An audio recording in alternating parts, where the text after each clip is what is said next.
Welcome back to the great show today. We're experiencing some beautiful weather here in Arrington, Tennessee, and we have an amazing guest with us. Many of you obviously know he doesn't need a lot of introduction, but one thing we want to do before we get started is just say Gary is with us today, Gary Chapman, and he's signed some books along with me. Our signatures are on there. There it is. Leaving Your Life Imprint. And that's really what we're talking about today. And Gary has been so gracious to be a part of that. And we also have our cups. And if you go on camping, there you go. Leaving Your Life Imprint. And people love this. That's cool. They actually like a Caribbean. Yeah, awesome. Exactly. You can, like, if you're going camping or something, you can, are you hiking? Guess what? This will keep you, That's cool. Keep you hydrated, right? And Above and beyond. If it bangs on your bag, it'll chase the bears away before you get there. Absolutely. Thank you for that, Gary. So without further ado, let me just say this. Gary, it's kind of a funny thing. How I met Gary Chapman was I wanted to just know more about him. I've been a strong fan of his for years. Loved his records. At that point, they were called records. They were called records.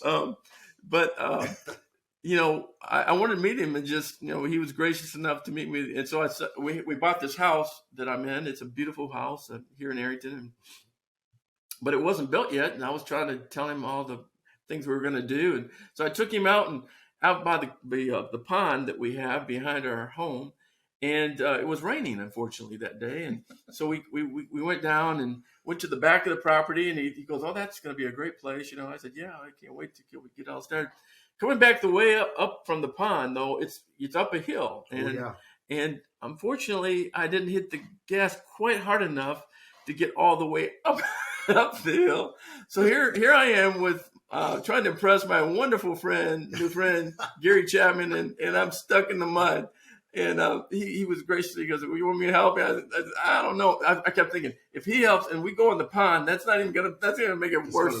It's gonna make a better story then. But yeah, that's right. It could have made a better story, but anyways, Gary was gracious, and ever since then we just kind of been hitting it off, and just for a variety of reasons. We'll talk about that next session. But one of the things we wanted to talk about this time is I saw something on Facebook, and I saw a little an Eva Rose, yeah. Eva Rose, and that's Gary's youngest daughter with Cassie, and it was great to see, and I'll let him explain it, but just what that has meant to him, and then we wanted to share a little bit about the importance of family and also marriage, but also some other things. So I'll let Gary tell us a little bit about Eva Rose and. Yeah, she is an amazing kid. She really, really is. My wife and I've been married 13 years now, and when we got married, she didn't want to have kids, which is fine. I've got three other kids from my first marriage. I've got a 35-year-old son, Matthew, daughters, 33 and 31, Millie and Sarah, and Eva Rose, 9. I'm that guy. I'm 65 with a 9-year-old dude. I'm that guy. So, no, it's great. We've been married about 3 or 4 years, and one day Cassie just out of the blue said, "I don't know if it's that I didn't want to have kids as much as maybe I've just never been with somebody I wanted to have them with." Mm. Okay, I know how this plays out, right? There's really not two answers. There's not, because my kids are the best thing I ever did, and I said, okay, well, let's do that. Yeah. And without getting too graphic, let's just say I put the boys back in the pool, right? Which is a lot harder than taking them out, by the way. 6.5-hour surgery. And I wound up with plenty of swimmers, but they went mostly in a circle. So we were 2 weeks away from starting in vitro, in earnest. Yeah. And we were sitting watching television. It was a Wednesday night. We were sitting watching television, and Cassie's phone rings, and she answers the phone. She's talking to a friend. I'm not paying attention. Imagine that, right? Squirrel. So my recollection of the phone call, the half of it that I heard, was basically, "Hey, yeah, it's good. I haven't heard from you in a little bit. It's good. Yeah. Okay. Well, never really thought about that. Well, that's interesting. All right. Sure. Okay. All right. Good talking. Okay. Stretch that out to maybe 40 seconds. It was a brief call. Yeah. But that's pretty much the content. Okay. And she turned to me and said, "How do you feel about adoption?" Okay. Again, not paying attention. I did not connect the question to the phone call at all. And as you might predict, presented with a soapbox, I tend to get on it. And and I did. I said, you know what? I think adoption's honestly amazing. I think it's an incredible thing. It really is. I mean, to open your heart like that. I mean, it is, if you're a believer, it is the picture of our relationship with God. It is. And, to walk that out as a human being with another human being, I think is incredibly beautiful. Sure. And then predictably, I went further. I said, and honestly, if you're pro-life and you're not just as willing to adopt a child if you're able to, as you are to go picket at an abortion clinic, you're a hypocrite. Okay, I went there, right? She says, great. We're meeting the birth mother on Friday. No kidding. 2 days later. What happened to the other? 2 days. 2 days later, we had lunch with the birth mom. Great girl, 18 years old. Said at the time that she was not even considering having an abortion. Now we're 9 years down the road. We still stay in touch. It's an open adoption, unless she goes crazy or something. And she won't. She's a good, solid human. She's moved to Denver now. She's a nurse. Wow. She said she wasn't even thinking about an abortion. Now we know, because relationship opens things up. There was one scheduled for Monday. Oh, man. And we met the previous Friday. So, yeah. Wow. Eva Rose is amazing. Somehow I loved being a dad. I really, really, really enjoyed it because my dad enjoyed it. Yeah. My dad and I were like, I've told you, just very close. Sure. Hunting, fishing, camping, you name it. We just did it. He was an amazing guy, fun to be with. Left those impressions. Yep. Left those imprints. And I enjoyed being a dad the first time around with my older kids. Yeah. But I don't think I was really paying attention, truth be known. We were very busy, and my kids literally all learned to walk on a tour bus going down the interstate. They have incredible balance, but we were so busy. I had it in my head though that my concept was that I should live life well, try to, and that they would kind of mimic that and become, their own versions of me, right? Eva Rose has turned all that completely upside down. Honest to goodness, I wake up every day and I want to be a little bit more like Eva Rose. She's the most loving, caring, sweet person I know. Wow. She's a special needs kid in the very best imaginable way. They tell us that her brain operates at roughly 100 times the normal speed. She's so much smarter than we are. Oh my gosh. Every day is an adventure. Every day she's going to do something that makes you go. She's been through all the chapters before you get there. Really? You did? How did you do that? Just wow. She does that all the time. It's amazing.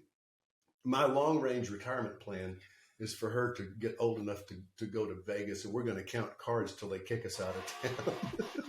No, she's kind of a freak with numbers. But yeah, she's incredible. She had, everybody whines about 2020, what a tough year it was. And it was, obviously. My wife and I spent that whole year just looking at each other and shaking our heads going, they don't know. Because October 9th, I'll show you this and you can pop it up on the screen if you want. October 9th, 2019, that was our day. Oh. And that was Eva Rose at St. Jude. And we got rid of that white spot on the side. I don't know if you can see it or not. Oh my God. Yes, a tumor there. Anyway, our favorite word in the English language is benign. She's fine. Mm. She benign now. No, it's just been an amazing journey. That experience was the most vivid example of God's bewildering peace, that peace that doesn't make sense. It passes our thoughts. Sure. Both Cassie and I both. I mean, from the minute it started, she started having seizures in May of 2019. And from that minute up until them wheeling her into surgery in Memphis, we had no worries at all. None. Yeah. And we should have. It made no sense. It made no sense. The only moment that we broke down one time as they wheeled her away, we both just looked at each other and went, wow. And it was just, just that instant. And it literally lasted about that long. You're like, you know what? She's going to be okay. Yeah. She's going to be okay. Yeah. And she is. She's amazing. So, and you obviously you asked the questions, was any of that, there before? Was that impending on her, It was. It definitely was. I was just wondering. Particularly speech. It was left temporal lobe. It was in that area and it was pushing on the area. So she, even now, she's still catching up, but now it's kind of because of the way her mind works. Words, which are precious to me, are silly to her. Like if she wants that coffee cup, she could say, "Hey, Papa, hand me that cup," or she can go and just grab it. That's who she is. She's very direct. But she is, she goes to public school. She's got an IEP, so obviously she's got a lot of help. But wow, that's they amaze her all the time. How God, just gave you that gift. It's incredible. That gift of life that you and Cassie had no idea was. Yeah, and having her around is so good. Everybody wants to be with Eva Rose. Everybody. She's the most popular kid in class. Yeah. She's the most popular kid at church. When she got baptized, our Church of the City in Franklin, our baptism service is so amazing. Go online and find it. Church of the City Franklin. You'll be able to find, because they do it regularly. Church is growing ridiculously fast. So, they get up, the worship band starts going, and they're very good. I'm like a total snob. I'm the guy that used to sit in the parking lot. I loved it when they started streaming church, because I could sit in the parking lot and have it turned down way low, and so I could just know that there's music playing, but not have to actually listen to it. Then when I heard it stop, okay, let's go. Because I couldn't turn off the production part of my brain and worship. I would just sit there and go, "Wham, God, the drummer is not in the groove. This is not correct." I couldn't stop it, right? Yeah. These, probably a combination of these people and just me getting maybe more mature. They're so good. I just lose myself in it. So they start doing what they're going to do. Then the baptistry's over here, kind of stage left, and it's on, the huge screen behind them. So people come into the water, they say whatever they're going to say, and then they go down to the water. When that person comes out of the water, the whole room goes nuts. I mean, sure. Air horns are fine. Bring whatever you want to do to celebrate. Do it. Join heaven and do it. I love it. And it's amazing. Okay, it's not a competition, but it's very difficult for me to not pay attention. I'm telling you, when Eva Rose came out of the water, I don't know if I've ever heard that room do that before. It was so amazing. Yeah, you got to partake in it, right? Oh yeah, I did the dunking. I thought so funny. That's what I was. She loved loves the water. She could swim at 6 months, and I mean, she loves the water. Yeah, Just the sensory part of it, and she loves more than anything to be under the water. Like if we're in a public pool or something, I'm used to it. Yeah. But she can hold her breath a long time, and she'll just go and sit on the bottom of the water. She's got a really cool little mask that she wears. She just sits down there, and I'll have people, hey, dude, your little girl. I said, I know, just relax. Yeah, she's fine. She's fine. Yeah.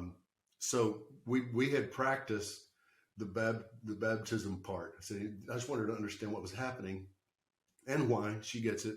You know, you go in the water, you come out, just like Jesus went into the grave and came out. That's what we're doing. She gets it. Oh, good. So a couple of times, I've noticed her in the pool and even like in the bathtub or something. I'm like, you okay in there? And she was practicing. She was going, come up, and then she'd come up out of the water. Like, you know how? Okay, no, you don't have to practice. It's okay. But yeah, she's something else, man. She's an amazing kid. You know, Gary, I know that you you know, you're a public figure and all this, and you'll understand this. You know, when you're driving towards goals and objectives, you kind of get tunnel vision, and I've been there. One of the times was in my book. I talk about my wife and I getting making sure that we got our will done, right? You know, all the check off marks, because you know you're in your 60s, and all of a sudden you got to start thinking about those things. Do you? Okay. I should do that. So you know, we're coming back from the attorney. We've kind of labeled out all the land, stock, all this stuff, and I feel like, wow. For about 5 minutes, I was feeling really good, and then I took a deep breath and I said, "Is that all?" Think about that. Is that it? That's what I did? Yeah. And I thought, it's not. And I thought, the scripture teach us to number our days. You know, because although I had done all that stuff for my kids, I was like, I want to spend time with my kids. Oh yeah, there's nothing more. And I want them to know my story. You know, I want them, and so I did. You know, the song that came on was YouTube U-Turn by Take Six, and I did like a U-turn in my life. It was like, I need to do something with my kids because time's ticking. Yeah, it is. Right? Yep. And especially COVID reminds us of taking time. Yeah. And so I say that just to say, so some of you maybe are coming out of that COVID period and everything. You're going, what was that all about? Maybe it was time for you, like you said, to spend time with your child, or your kids. There were some amazing things that came out of that. Yeah. You know, absolutely. Until your kid is on a Zoom call and for class. Yeah. And you're sitting there going, you're teaching them what? That's what happened. That's what happened. That's why all those school board things happened, because parents for the first time were wow. Absolutely. Yeah, I know what that. But the reason why I started thinking, I want my kids to have something, and my 6-time great grandfather came from Germany, and I didn't know that. His name was Hans-Peter Mauck. I didn't know that. Wow. He came over a ship called Samuel. It was an English ship. I didn't know that. But it just took a deep dive of 2 years of me wanting to give my kids something other than land, money, which is, it's like sand. Heritage. Yeah. Oh, yeah. That's sand. Yeah. But this is leaving your life imprint. It changed my life because I realized my grandfather, my 6th-time great grandfather, his second son, which was my 5th-time great grandfather, he named his child after the boat, Samuel, an eagle, which you didn't do that in Germany. No, you don't name your kid, but he broke tradition because he wanted he heard his dad's story about how he came over with one of the worst trips ever made. He was a 25-year-old kid, and the rest of them were mostly family. And I wouldn't be here talking to you had I not known that story. Wow. So I guess what I'm trying to say is, that's why it's so important that we take time out with our kids. You know, I in this book, I told them what I did is I asked my kids, each of you name something you want to do crazy your dad's going to do it. Mm-hmm. And I did. And it was the most precious thing, Yeah. Gary, because, they're older, but they wanted time with dad. Mm-hmm. And so now we do that. We structure time, whether it's golf or, Sure. go take the girls shopping or get their nails done like yesterday, whatever. I'll do it. Whatever you want me to do. I want to impart to their life. And I guess what I'm trying to say is, I know it's challenging for you. For me, I also wrote letters. Sincerely yours. I'm your dad. I want to write you more. I want to talk to you more. And that happened in the middle of one of the strongest growth spurts of my company.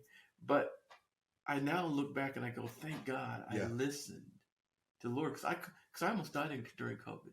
I didn't know that. Yeah. Wow. And you're up there by yourself, and I spend a week up there with doctors prodding you and wanting to put things down your throat, and you say nope, don't want to do that. Not happening. But the songs made me realize. Kidding. That's awesome. That my mom and dad taught me. Sure. Sure. So I say all that to say, I know you're a public figure. I know it's been tough, to be in the public eye, but you've had challenges, and yet, what are those epiphany moments that brought you closer to God and your kids? That's a great question, and there's so many I'll have to kind of. Yeah, I mean, and even if it's not one, maybe it's a couple. Maybe it is. I did a year ago. Mm-hmm. I mean, it was just God saying, "Do this," and I wrote my three older kids a long letter, and the contents are a lot personal and some. Sure. No. But in a nutshell, it was, you guys, it's okay if you think I'm nuts. It is. It's okay. But you need to know what I really believe and what I really feel and why. And just laid it out. And that has triggered a path for each of them separately, but together to come closer. To come closer to me, and more importantly, to come closer to God. They're His. Their mom and I, to this moment, still pray for them to come to know, not just meet Jesus, but to know Him, and to walk with Him, and to long to see His face. And that's the path. Yeah, that's it. That's the plan. Wow. That's got to be special. Oh yeah. To them. I mean, because it's like, well, Dad literally wrote me something so important to my life. Right. He wants to be a part of my life. He loves me. Yeah. And that's the biggest fear I think kids have is does my parents, do they care? Right. When it's a separation or it's a loss or whatever it is. And to have that affirmation, because my dad didn't get that. His dad left him when he was 9. And so, his whole life was there was some emotional wanting, neediness, and attention because he didn't have it. Right. A great dad, but he just did not have a father. But he was that to me. He was the father that did do things with me. Right. And so I'm glad to hear, that it has brought you closer together with your kids, and they want that. Even if they got the stiff arm and say, they what's down underneath there. It's like I do. No, they were all young when their mom and I divorced. That was ridiculously painful. Obviously, a very public divorce, wounding beyond imagination. I think for them, for me, honestly, this is trust me, no bitterness at all. Yeah. The reality of my story there is very, very beautiful now. It was not then at all. She had come to me 5 years before we divorced and said, "I've given my heart to another man, and you're the biggest mistake I've ever made, and I want a divorce." And I hung in there like a hair on a biscuit because nobody in my family had ever been divorced, and I wasn't going to be the first. No way. And honestly, I just finally got so tired. just got so tired. And and forgiveness is a powerful thing. Here's the deal. Is it not? I don't know how much time we've got, but this is... Oh, yeah. Okay. I've said this a few times, but this is a good time. This is the right time. Amy came to me a year or so after they got married. If you recall, they got married pretty quickly there. And she came to me and said, please forgive me. I'm so sorry. Well, we had 3 little kids. There's zero upside to holding on to something. And so it's very easy to say, yeah, absolutely. Yes. So let's just walk from this moment forward. I did not do the same with Vince. I did not do the same with him. And I justified my unforgiveness with what I now know is obviously the completely unrelated fact that he never asked me for it. Right? And it's been about 5 years ago now, maybe 6. I was literally driving down the road, minding my own business, and God just, it would not have been more powerful if I'd heard the audible voice. It was that moment. It's like, you've got to forgive him. I'm like, oh, wow. And I was honest. I said, you know what? I don't know how. I know how to manipulate this situation. Part of what honestly, to be totally truthful, part of what I do, it's, your blessing is your curse, right? I do have an ability to get in front of a room full of people and pretty quickly know exactly what needs to happen for them to get where I think they're supposed to go. With my talent, with my gift, with my brain, with my whatever. And God uses that. He does. But I also know that I can use it. And it can't, it's like, God, it can't be something that I set up. It can't be something I manipulate. Right. If you give me a moment and I'll do it. It took him 3 months. I was out doing some television taping and up north of town, there's a big production facility up there. And I did my deal, went back to my dressing room, changed clothes, throw my guitar over my shoulder, open my dressing room door, and from me to the end of this table, there's Vince. And that moment had happened hundreds of times in the previous 20 years. Yes. It's a small town. It's a small world. The music world. It's a small town. It's an even smaller community. It's really tiny. And we'd run into each other all the time at shows, at Opry, whatever. It's just parties, whatever. You're there, functions. Sure. And family stuff. And we had worked it out. We never talked about it, but we worked it out.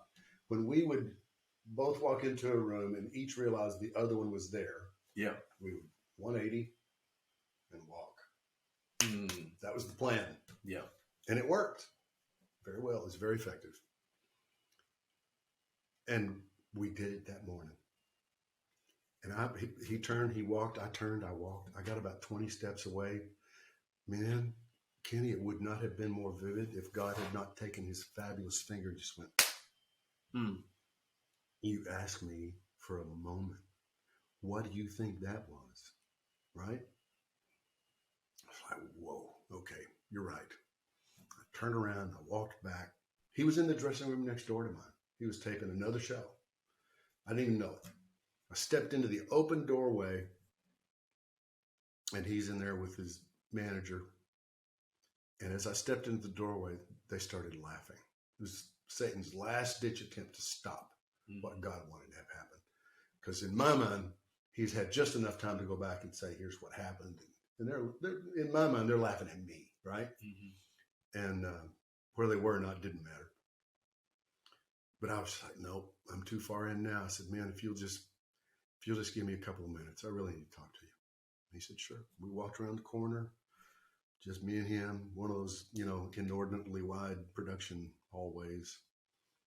I said, first of all, I don't have an agenda, dude. I don't. This is not some lame attempt to elicit guilt. I'm only doing what I know God told me to do. I'm looking you in the eye and I'm saying, I forgive you. Wow. And he threw his arms around me. sobbing for an awkward amount of time.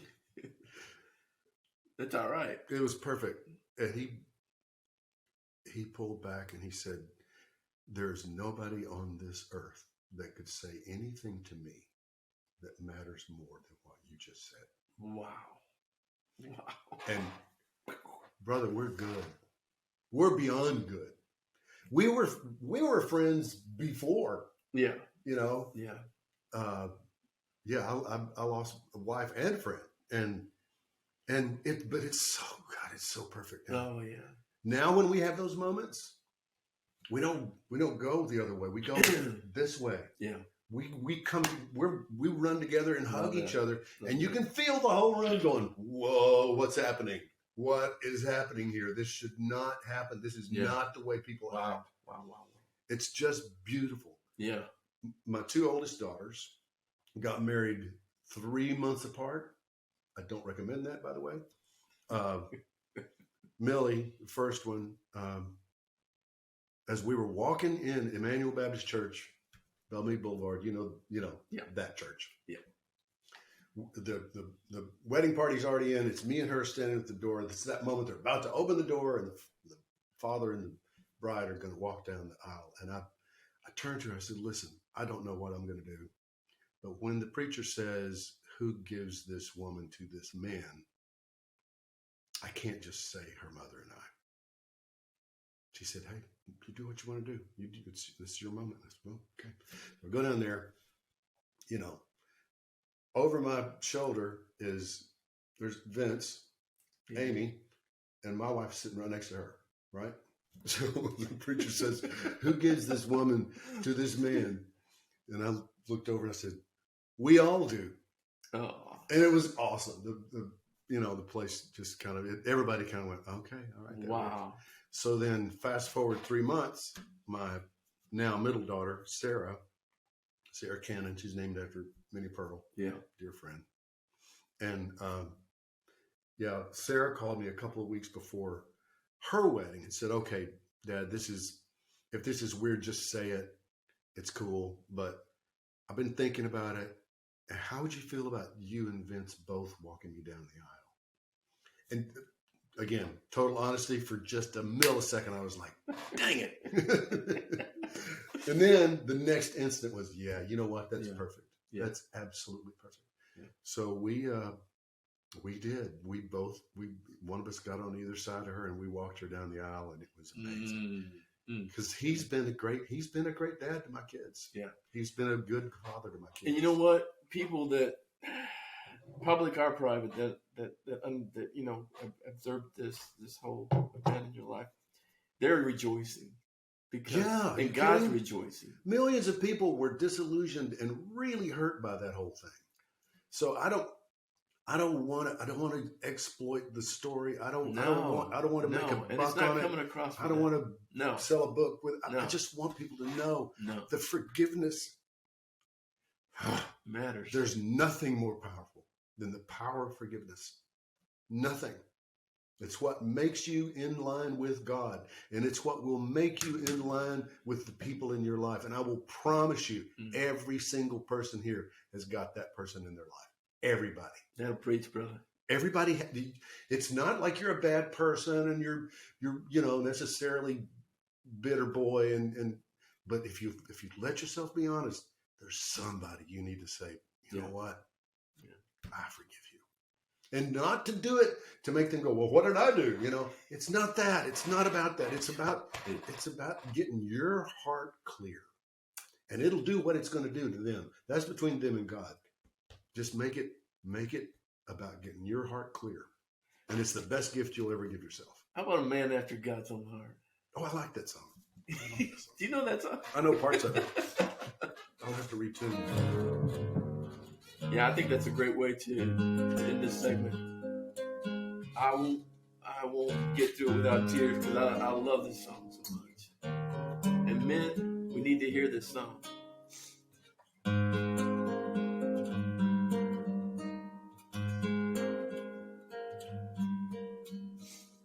Oh God, Father in heaven,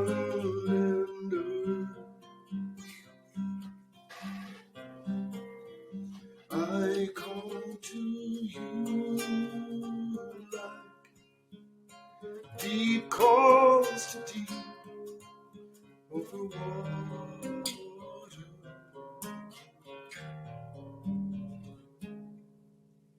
Show me your endless measure of grace. Let tender mercies shine once again from your holy face. Deep in my soul, there's a craving to please the one who has saved me. And oh God, though I have wandered so far, you know that I'm still a man after your heart.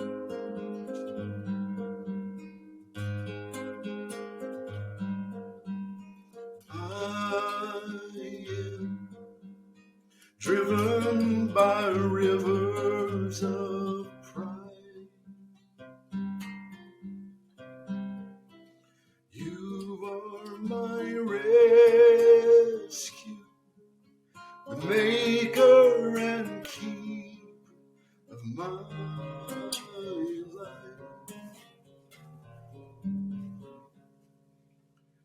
Lead me by the still waters again.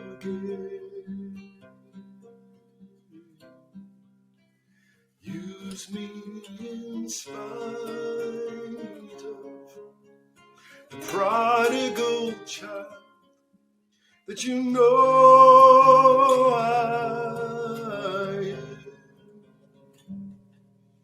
Just as a deer runs to water, so does my soul to you, Father. And oh God, though I have fallen so far, you know that I'm still a man after your heart.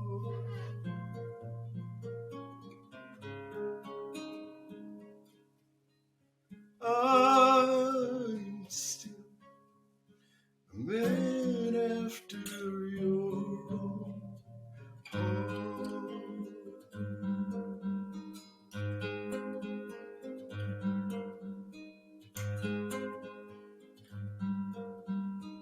Hey guys, thanks so much for watching the show. If you guys have any questions, or if you would like to donate and receive the book, please head on over to kennymuck.org/show. Here you can ask us any questions that you might have, as well as make a donation. Thank you so much for watching.